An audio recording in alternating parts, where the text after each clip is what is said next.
Profesorii au ieșit luni în stradă în toată țara. Câteva zeci de angajați din învățământ au pichetat și prefectura Mehedinți pentru a-și exprima nemulțumirea față de promisiunile neonorate ale guvernului.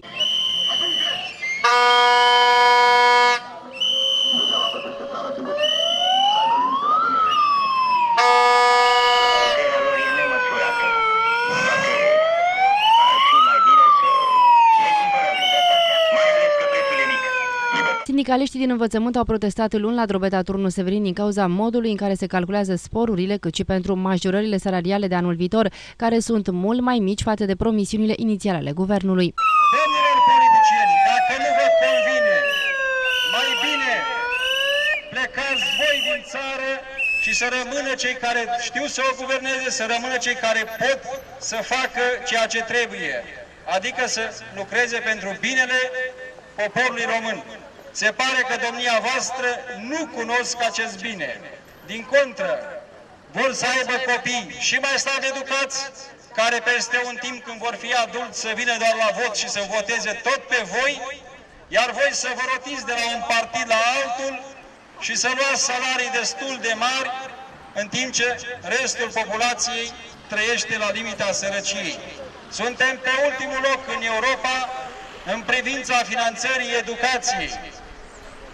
Dar, pentru că suntem pe locuri destul de poziționate superior în ceea ce privește plata politicienilor, v-ați luat numai vile de lux, excursii pe mai știu eu unde prin alte țări, v-ați mărit salariile după chef, fiindcă la voi stă pixul, la voi stă posibilitatea de a adopta o lege, v-ați făcut de cap, iar țara aceasta a sufocat-o cu afacerile voastre mizerabile.